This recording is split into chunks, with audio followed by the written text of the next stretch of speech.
Okay, good morning, everyone. Welcome to MMAAP Talks. This is episode 5 already. Again, this is a monthly, or actually, yeah, a monthly thing for Multimedia Arts Association of the Philippines. My name is Melvin Mosso. I'm one of the student development board member of Multimedia Arts Association of the Philippines. I have here Miss Abby Alex. Miss Abby. Hello, Miss Abby. Are you there? Sorry. Yeah. So, Miss Abby is, for those na nakikinig ngayon, ilan ba tayo dito? Okay, so I think we have to introduce the host. Oo nga. Okay, so I think medyo marami naman na tayo, no? We have actually people who registered from the different parts of the country. Meron tayong from Bulacan, from Dumaguete, until kahit sa south ng Philippines yung mga nag-register tayo na ng mga ano. So we'll hope they can join today with us. Okay? Mel, narinig ako, no? Yes. Okay, so to start with, I would like to welcome everybody to MMAAP Talks, an initiative of Multimedia Arts Association of the Philippines, or MMAAP.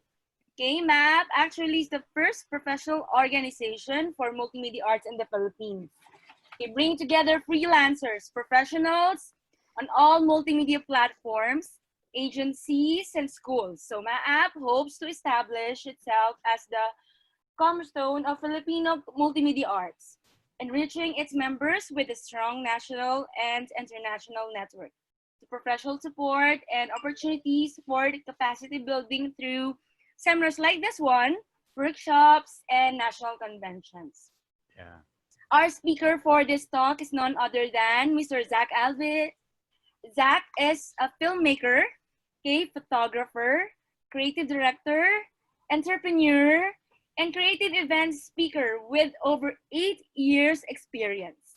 He took up Bachelor of Arts in Multimedia Arts in College of Saint Benilde, has mentioned hundreds of creative professionals, and has helped numerous clients to grow their businesses through online content marketing. Okay, he is the founder of Ascend Studios in Australia. Please welcome Zac Alviz. Okay, let's clap our hands. Welcome, Zac. Thank you for gracing with us. The floor is Thank you. Ayan, Zac. Thank you for having. Yeah. Thank you for being here. Ayan. Yeah. Sige. So let's have some talks with Zac, no? So I know that Zac is your student, Mel.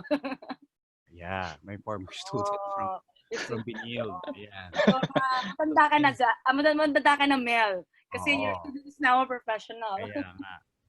Hello, everyone. My name is Zac. I'm the founder and director of Ascend Studios. So you can see on my screen. So thanks to Sir Melvin and the team behind MMAAP for having me. It's an honor for me to be here. And yeah, I hope everyone can hear me nice and clear. So I'm gonna try to speak in Tagalog, guys, kasi na-miss ko magsalita ng Tagalog. Wala akong masyadong nakakausap dito ng Tagalog, apart from my when I do FaceTime with my family or pag binibisita ko yung tita ko. All right, so like what Sir Melvin said, I graduated from the Salle College of Saint Benilde in 2013. And then 2014, July 15, 2014, I moved here in Sydney, Australia. So that's 6 years ago.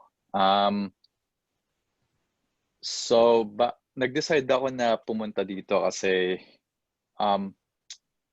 looking back, I think medyo naramdaman ko na saturated yung creative industry sa atin sa Pilipinas, na ang daming competition and you really need to work hard to get good clients or to even get an employment from just sa mga companies na gusto kong pasukan.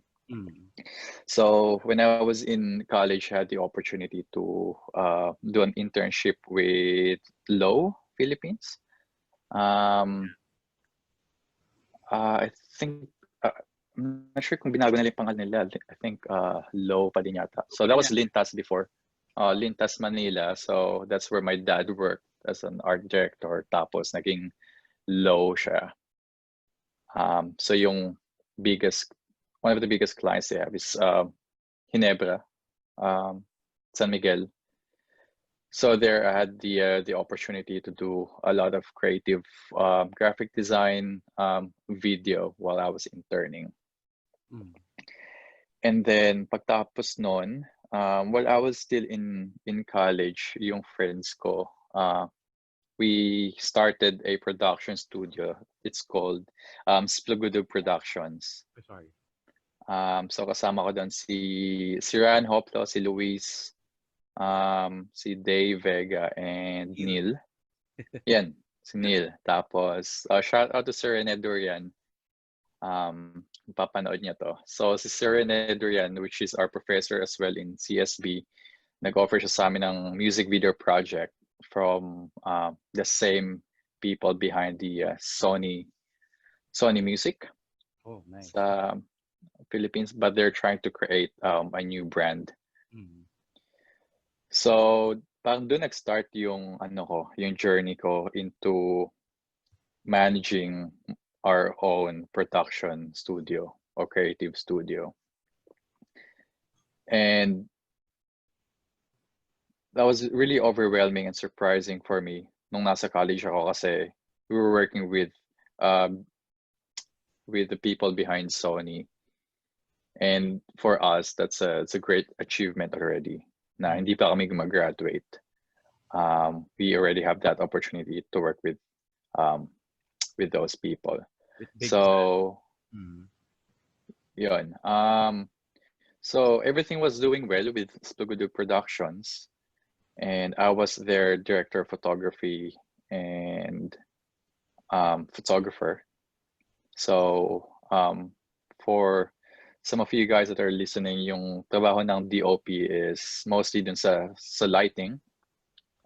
So our director, Luis, they're gonna come up with a story, and then my job is to plan kung paano ba namin set up yung ilaw para magmukhang natural and well-lit yung subjects namin. At that time, yun yung mga music artists. And then, so that went well. We produced 3 music videos, but then the opportunity to come here in Sydney was offered to me by my auntie, ang aking tita Mabel, na nandito siya ngayon sa Sydney. She's a citizen. So, inisip ko nun, parang ayoko kasi parang natatakot ako. I also don't want to leave my family. Pero mas yung drive ko na to be successful. Alam ko kasi once I get out of the Philippines, mas lalawak yung network ko and yung understanding ko. And also experience in working with different culture. Sobrang sobrang eye-opening. And really grateful for that experience. So, ayun, yung Splugudug Productions, medyo pang na-disband kami. Kasi nga, ayun, decide ako na pumunta dito. Although, I'm still giving some work to to the Splugudug team from here. Sa pag may graphic design or animation or storyboarding na kailangan gawin, pinapasahan ko pa din sila ng trabaho, which is my way of saying thank you to my teammates as well. Dun sa Splugudug team. And then, oh, by the way, for you guys that are listening, so kakwento ko yung, maybe for 20-30 minutes, kakwento ko yung paano ko napunta dito, yung journey, and then while I'm speaking, if you guys have any questions, just write it down. and then we're gonna have another 20-30 minutes for Q&A. Tama ba, Sir Mel? Yes, yes. Go ahead. Yeah, pwede. Ayun. So para spontaneous yung yung story ko, and then lahat ng Q&A sa dulo na lang. Okay. So yun, 2014 napunta ako dito. For about 3 weeks wala akong work, and medyo na ako noon kinakabahan ako, o parang what's the word? Parang magsisisi kasi kala ko pagdating mo dito, yung work opportunity pupulutin mo lang. Pero in reality, dahil nga bago ka, and then yung mga employers nakikita nila sa resume mo na yung mga clients ko is hindi sila, o yung mga employers ko before, hindi sila kilala sa Australia. So hindi sila familiar. So after 3 weeks, ang first job ko dito, I'm not ashamed to tell everyone na dishwasher. Tagahugas ako ng pinggan sa isang chocolate cafe sa Sydney CBD. Which is yung cafe, katabi siya ng Opera House, which is for me that was a really good experience kasi ang daming tourists nun eh. Ang di ko lang gusto is sobrang busy na 10 hours. Nagaan lang ako, hugas ng pinggan, and then tinry nila ako how to make drinks, and then helping the chef. So I worked there about 2 to 3 months, and then every day na nandun ako, parang medyo mabigat sa loob ko kasi graduate ako ng Multimedia Arts, and I've got really good grades. I was a scholar. I was on the dean's list. And then pagdating ko sa Australia, sa Sydney, yung bagsa ko is dishwasher. And alam niyo naman guys, dyan sa Pilipinas, pag ganun yung trabaho mo, parang sobrang baba ng tingin sa'yo. Pero dito kasi, ang good thing here in Sydney, kahit anong work mo, hindi ka nila i-judge. So whether you're tagawalis ka sa kalsada, or you're a CEO, director of some company, pantay-pantay yung tingin. Right. And as long as you're hardworking, you can save money and afford things that you want. So doon ko din nakita yung difference nung Philippines being the third world country na dito sa Australia, which is a first world country, na kahit yung work mo is hindi siya a white collar job, or you didn't need to go to university or college to do that job, you can still make a living out of it. Pero sa atin kasi, kahit nga sa atin, di ba, kahit nakatapos ka na, ang dami pa ring struggling to find work, especially right now. Kasi nga yung competition, mahirap talaga. For example, dyan, if you're a graphic designer dyan, kahit nasa senior level ka na, if you resign, within an hour, they can find someone else to replace you. Kasi nga, ang daming nakapila. Pero dito, hindi siya ganun kadami. So yung opportunity for you being an artist and creative, mas malaki. Ayun. And then I got here as a student. I was thinking before na student doing 1 year is too long to taste what Sydney, Australia is all about. So I was looking at tourists, pero I think to fully experience the lifestyle, I think going on a student visa doing the first year is the best choice. Ayun. So pumunta ako dito as a student. I was in a student visa, and then I was studying business, diploma of business and marketing. And then nga nakuha ko yung work as a dishwasher. And then within the 3 months, I was actively looking for better work na pasok sa akin, which is into photography and video nga. And then nakuha ko yung Wet and Wild Sydney. Isa siya, water park siya. You guys can Google it. Just Wet and Wild. I think right now it's called Raging Waters. So yung trabaho ko doon, I was a photographer, so masaya siya Paano pala yun, kasi Zach? Sorry. Did you hmm, apply? Or ano yun, may contact ka na doon? Anong nangyari? um Paano mo nakuha yung project na yun? apply lang ako online. Nag-apply ka online. Okay, yeah. Yes, may mga website dito, pang mga Indeed or Seek, Right, right. mga job search na website. So, tinap ko lang photographer job in Sydney. Tapos nakita ko yon. And then, for me, naghahanap talaga ako ng better working environment. And from kitchen hand to a water park. So, sabi ko parang ano yun, everyday masaya kasi nasa water park ka, taking pictures of guest people na swimming, and then at the end they can purchase the pictures that we took. Mm. So that's the first year I was a junior photographer, and then second year I became the supervisor na ako na yung nagbibigay ng shift and roster to the other photographers. Right. But yung challenge doon is, if you guys think about it, para siyang masaya kasi nasa water park ka, big slides, tapos DJs, loud music, people eating, para siyang music festival. Yeah. Pero nasa water park. Ang challenge there is in Australia, yung summer dito, sobrang init talaga. Maabot ng mga 35 to 40 degrees. And as you guys know, yung butas daw ng ozone layer is nasa Australia. So yung yung UV is sobrang tindi. Na kahit pag summer 40 degrees, kahit nasa lilim ka, mangingitim ka eh. Ganun kainit. Ganun siya kainit. So that's yung challenge doon. And then when I became the supervisor, dahil ako nag-aayos ng shift and roster,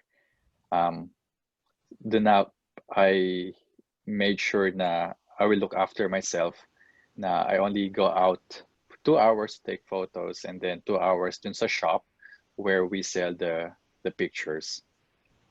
So that's my second job. I was a photographer. And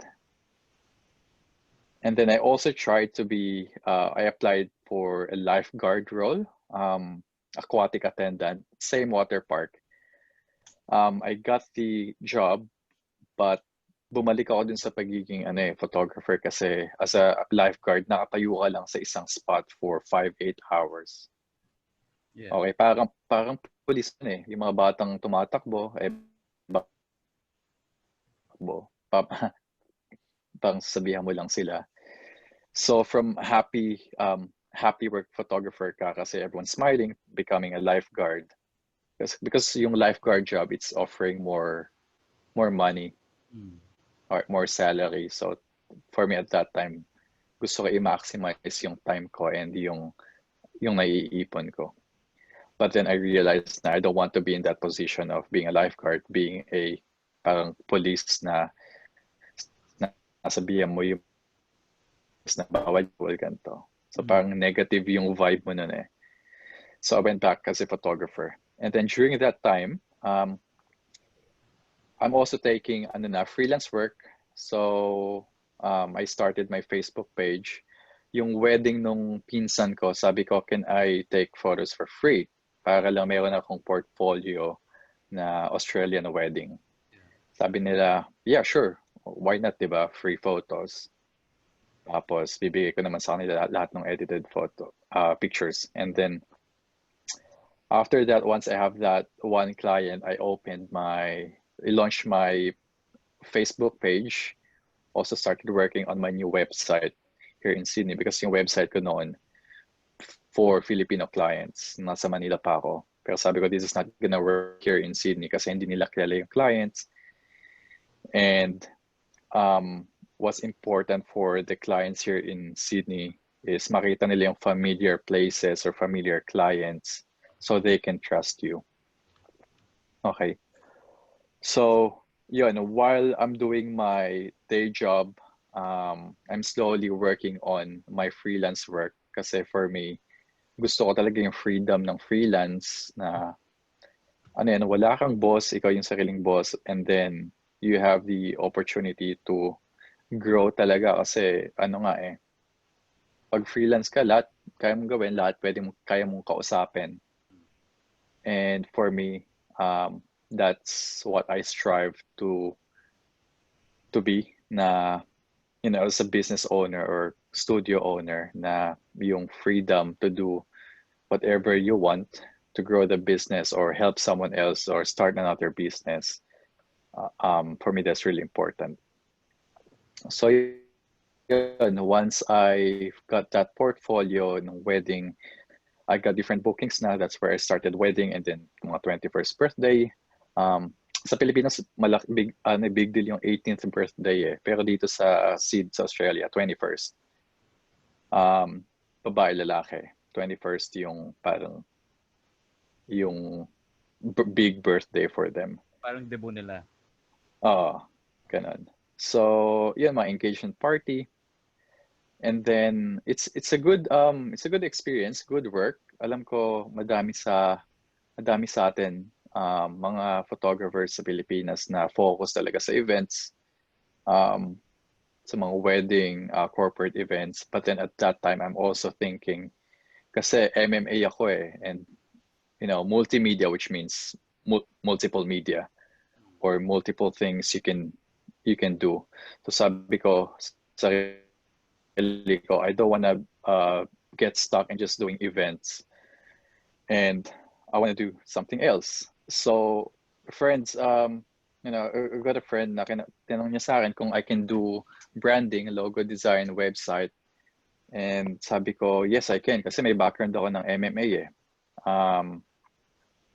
As an MMA, yung thesis mo nun, ikaw lahat gagawa from logo, from marketing, photos, videos, although I would get some help from my other classmates na if I think they're better doing this, say logo design or marketing better than me, I'll get them to help me. So it's sort of like a collaboration. Yeah. So yun, dinala ko siya dito. So I've got some branding, logo design work, some graphic design. And then, so for you guys that are watching and listening, you're still thinking na meron bang future yung pagiging multimedia artist? Kasi when I was in college, ang dami nagsasabi na, you know, we're jack of all trades, na mas maganda pag may specialization ka, kung graphic designer ka lang, master that craft. If you're a filmmaker, just focus on that, don't do something else. Which is, I think back then, maybe 2015, 20 years ago, okay yun. Yeah. But right now, mas madami kang alam gawin, thinking of surviving the current situation. Mas okay yung yung madami kang kayang gawin. So yung opportunity for you is bigger. So if you're an MMA and you're still thinking if you're on the right path, yes, you are. Try to be good at everything. Although I'm confident with my graphic design, branding, marketing skills, but I decided to focus on photography and filmmaking because that's where I'm most happy at when I'm behind the camera telling stories. Kumbaga, Zac, malaking parang advantage din talaga na nag-MMA ka. I mean, you know, all the, you know, parang hindi lang, you're not just focus on one area nga. What you're saying is that mas naging advantage siya kasi mas aware ka sa lahat ng area, no? Hindi ka kumbaga hindi ka limited. Yun yung maganda doon, 'di ba? You're not limited to one thing. So pag may client na, you know, it tells you something about this, hindi ka parang mukhang walang alam, right? Parang that's right. Yeah, that's right. So yeah, if you're an MMA, practice lahat. Although still find something to focus on. If you want to do animation or graphic design, web design, whatever that is, spend more time crafting that passion. Pero don't forget yung other MMA skills nyo. Kasi that will help you along the way, if you want to start your own creative studio, which I would suggest that everyone will try to do. Kasi kita nyo naman ngayon guys na ang daming nawalan ng trabaho, hindi lang sa Pilipinas, buong mundo. And ngayon ang daming nag-start na mga business nila. Yung mga friends ko na designer na they couldn't get any designer work at the moment, nag-start sila ng new business selling products or they're baking something, cooking something. And the problem with that is lahat ngayon dun papunta eh. So magiging crowded the online space kasi everyone's selling lots of things. So yung mga nauna before the pandemic na nag-start ng online business nila, they already established the reputation. So sila ngayon yung parang mas umaangat. Alright. So, sorry, going back to my journey here. Ayun, so I did weddings, nag-focus ako sa weddings, and then slowly, sabi ko gusto ko makakuha ng clients na will give me more regular income. So I started talking to dun sa mga business around me. But at that time, hindi nila ako mabigyan kasi I don't have a solid portfolio. Parang I'm trying to do commercial work, pero yung portfolio ko mostly events and wedding photography and video. So hindi siya match. So, nangyari, naghanap ulit ako ng work. So from yung sa water park, nakakuha ako ng work as a social media manager and graphic designer sa isang marketing agency sa Sydney pa din. So I worked there for about for just over a year, I think. So small team, pero I was happy working there. But at the end, it's one of those situations na you love working with your team every day, pero yung superior, yung mga boss, they don't see the value that you're doing. So they're only after the revenue, the profit.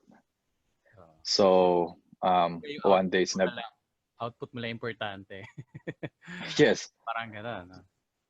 So for them, one day nagkwentuhan lang kami ng teammates, tawanan, and then pumasok yung boss. Sabi niya, hindi ko kayo binabayaran para magtawanan o, to be on your phone. Right. Kasi nasa Instagram ako nun eh. But that was my job, to be on Instagram and Facebook, to post things kasi social media manager ako. And then hanggang lumalim yung yung pangsama ng loob namin dun sa management. So ako yung una na naglakas ng loob na I said, that's it. I'm gonna quit and then I'm gonna focus on my freelance. For me, that was a leap of faith. Pero pinag-pray ko muna yun bago ako gawin yun.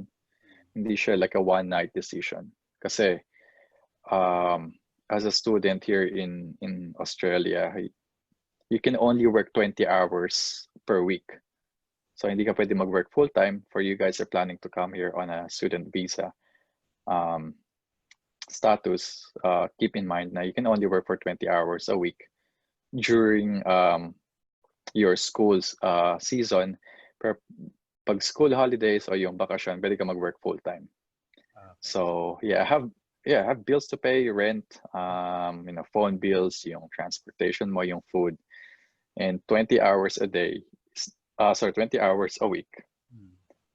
It's not really enough to pay for everything. So yun nandun ako sa marketing firm. Sabi, takot ako na mag-quit kasi nga inisip ko saan ako kukuha ng pambayad ng bills. But then yung it came to the point na hinahata ko na lang yung sarili ko papunta dun sa office, para lang mag-work. I'm sure some of you guys, you have been there to that in that situation na ayaw mo na pumasok sa loob mo, ayaw mo na makita yung boss, pero dahil kailangan, may sinusuportahan, may bills na binabayaran, kailangan natin gawin. Pero mabot yung point na said to myself, that's it. After praying, after talking to my family, sabi ko, ganito yung gagawin ko, and bahala na si Lord.